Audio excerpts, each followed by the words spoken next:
अस्सलाम वालेकुम, my name is Nabeel Ali from organic valley Pakistan. और आज के फार्मर्स क्वेश्चन आंसर सेशन में जो नेक्स्ट सवाल है ये असदुल्ला साहब का है इस्लामाबाद से। तो आरडीओ क्वेश्चन है, हम पहले क्वेश्चन ले लेते हैं फिर कोशिश करते हैं इसका जवाब दे सकें। अस्सलाम वालेकुम जी नबील साहब, कैसे हैं आप? असदुल्ला एडवोकेट बात कर रहा हूँ सर, इस्लामाबाद से। अच्छा सर, मुझे हमारे जो पोल्ट्री सेटअप्स हम इनिशिएट करना चाह रहे थे तो उस हवाले से एक सुपरवाइज़र की ज़रूरत होगी। तो आपकी वो मैंने वीडियोस वगैरह में देखा सर, माशाल्लाह आपने जितनी भी मैंने देखी हैं वो वीडियोस वगैरह बाकी लोगों की भी, तो आप लोगों की मैनेजमेंट सबसे ज़्यादा अच्छी मुझे लगी है जी। Thank you. तो मुझे एक सुपरवाइज़र एक्चुअली चाहिए सर, और ये भी बता दीजिएगा कि आप लोग क्या सैलरी पैकेज वगैरह इनको दे रहे हैं, और बाकी इंशाल्लाह फ्यूचर में जो है बिजनेस ट्रांजैक्शंस या लोन वगैरह की इंशाल्लाह मैं आपके साथ भी करूँगा, तो इसके बारे में मुझे सर थोड़ा गाइड कर दीजिए। जी असद भाई, थैंक यू सो मच आपकी अप्रिसिएशन का कि आपको हमारा सेटअप बेहतर लगा, मगर मैं समझता हूँ कि अभी हमें बहुत सी कमियाँ दूर करने की ज़रूरत है और इम्प्रूव करने की ज़रूरत है। तो बाकी ये कि हम पहले भी एक इस एस्पेक्ट से रिलेटेड वीडियो डाल चुके हैं, मैं दोबारा आपको बता देता हूँ। असद भाई ऐसा है कि जो सुपरवाइज़र है ना वो जो होते हैं ना बंदे, उनकी कोई गारंटी नहीं दी जा सकती। मतलब बंदे का क्या, किसी वक्त भी जो है ना मुकर जाए या कुछ कर ले। तो बेहतर यह है कि आप बंदे खुद शॉर्टलिस्ट करें। उसका तरीका अगर हम बता देते हैं, बड़ा आसान तरीका अगर है, फेसबुक पे और यूट्यूब पे बहुत से ना ग्रुप्स बने हुए हैं। जैसे मैं रिक्वेस्ट करूँगा फ़हीम साहब को कि वो पोस्ट में लिंक दे दें उन ग्रुप्स के ना। तो supervisor, layer supervisor, broiler supervisors और जो है ना फार्मिंग और इस तरह के ना ग्रुप्स अवेलेबल हैं। उसमें ना लोग डिफरेंट जॉब्स पोस्ट करते रहते हैं, मतलब कहीं से फारिग हो रहे होते हैं या फारिग हो चुके होते हैं।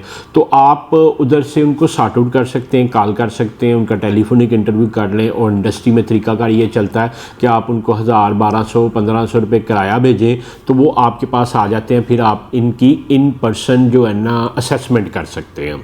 तो बेहतर तरीकाकार तो ये है कि आप उधर से 2-4 लोग जो आपको बेहतर लगते हैं उनको बुला लें और असेसमेंट कर लें। फिर जो बंदा आपको बेहतर लगता है आप हमें बता दें, हम उनके साथ टेलीफोनिक कन्वर्सेशन कर लेंगे, वीडियो कॉल करके। तो हम अपना कंसेंट दे सकते हैं कि हमारे ख्याल में ये बंदा ठीक है या नहीं है। अच्छा, जो बंदा शॉर्टलिस्ट करना है वो हमेशा बंदा आपने वो शॉर्टलिस्ट करना है कि जिनका एक्सपीरियंस हो लेयर फार्मिंग का, और एट लीस्ट 6 से 8 साल का एक्सपीरियंस हो। क्योंकि नॉर्मली 6 से 8 साल का जिनका एक्सपीरियंस होता है ना, वो जो बड़े सेटअप्स हैं, जो कह लें कि 2-2, 3-3 मिलियन मुर्गी लेके चल रहे होते हैं, उधर असिस्टेंट सुपरवाइज़र के रोल पे होता है। क्योंकि 6 से 8 साल का मतलब है कि 4 से 5 फ्लाग उन्होंने चलाए होंगे, 2 साल का एक फ्लाग होता है। तो ऑलमोस्ट हर तरह की फेज़ कवर कर चुके होते हैं, हर तरह की बीमारी तकरीबन देख चुके होते हैं। तो ऐसा बंदा रखें जिनका अथेंटिकेटेड 6 से 8 साल का एक्सपीरियंस हो। और सैलरी ये तो मतलब वेरी करती है, मगर मार्केट में स्टैंडर्ड ये चलता है कि इस तरह का जो बंदा होता है 30 से 40 हज़ार के दरमियान आ जाता है। इनके कुछ प्रोटोकॉल्स होते हैं। प्रोटोकॉल ये होते हैं, सैलरी के साथ आपने इनको मेस देनी होती है, रिहाइश देनी होती है, रिहाइश इनकी फार्म पे होती है। और छुट्टी के एस्पेक्ट ये होता है कि 26 दिन इन्होंने काम करना होता है, 4 दिन इनकी छुट्टी होती है। तो 4 दिन इन्होंने जाना है। कुछ लोग होते हैं वो 26 दिन बाद नहीं जाते, वो 2 माह बाद जाते हैं, अपनी छुट्टियों को कंपाइल कर लेते हैं। अब 8 दिन इकट्ठे जाना हमारे लिए तो परेशानी का बायस होता है। फिर हम ये कहते हैं कि अगर आप 2 माह बाद जाएंगे तो छुट्टियां आपकी 4 है, मगर आने जाने का किराया हम दे देंगे, तो वो कंपनसेट हम कर देते हैं। तो ये डिफरेंट तरीकाकार है जो उसको आप कर सकते हैं। मगर इंडस्ट्री स्टैंडर्ड ये है कि 26 दिन काम, 4 दिन छुट्टी। और सैलरी मैंने आपको बताया कि जो सुपरवाइज़र या सब सुपरवाइज़र टॉप होगा वो आपके पास जब आएगा तो वो सुपरवाइज़र ही कंसीडर होगा, क्योंकि तरक्की भी उसको देनी है। उसके अलावा ये है कि अगर आपको उधर नहीं मिलता तो आप इन ग्रुप्स में ओपनली पोस्ट भी कर सकते हैं और आप बता सकते हैं कि मुझे इस कैलिबर का इतने बर्ड के लिए इस एरिया में एक बंदा चाहिए। लोग आप तक खुद भी पहुँच जाएंगे। तो बाकी ये है कि ये तो है काम की असेसमेंट और उनके पैरामीटर। नॉर्मली जो अच्छी कंपनीज होती हैं उनके कार्ड्स अवेलेबल होते हैं, उनका जो जॉइनिंग सर्टिफिकेट्स होते हैं। जैसे हमारे पास केएन्स की ज़्यादा लेबर है तो उनके एक्सपीरियंस सर्टिफिकेट, ट्रेनिंग सर्टिफिकेट, उनके जॉइनिंग एम्प्लॉय कार्ड, ये चीज़ों से हम वेरीफाई कर लेते हैं कि इन्होंने कितनी देर काम किया, कब किया। इंक्रीमेंटल सर्टिफिकेट्स होते हैं, उनकी जॉइनिंग सैलरीज होती हैं।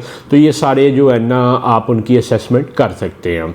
कोशिश ये करें कि किसी कह लें कि अच्छी कंपनी का जिसमें केएन्स है, दस्तगीर है उसके अलावा इस्लामाबाद वालों का एक बड़ा ग्रुप है, SB का है, इनका कोई बंदा मिल जाए, इनकी मतलब सैकड़ों की तादाद में लेबर होती है और वो शिफ्ट होती रहती है।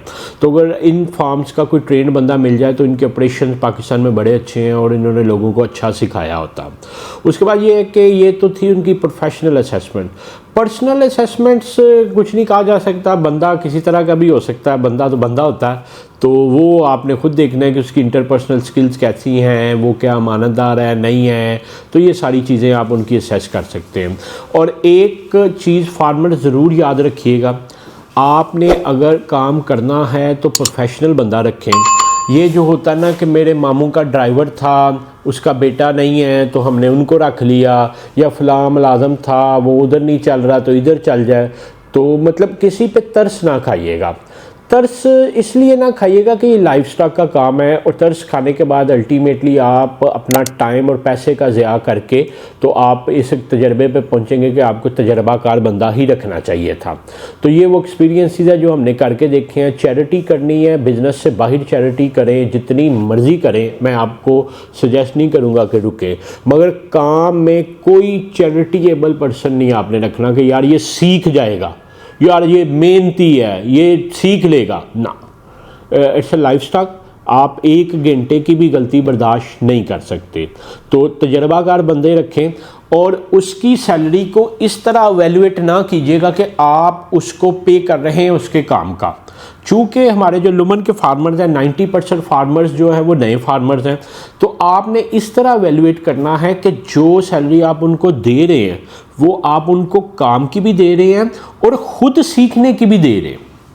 मतलब अगर आपको 5-10 हज़ार रुपये कोई बंदा मिल जाता, ज़्यादा देना पड़ता है, तो उसको ये समझ लीजिएगा कि ये आपको सिखाएंगे, ये आपकी ट्यूशन है, ये आपके टीचर हैं, तो आप अपना एक पोल्ट्री का कोर्स करने का भी सीख रहे हैं।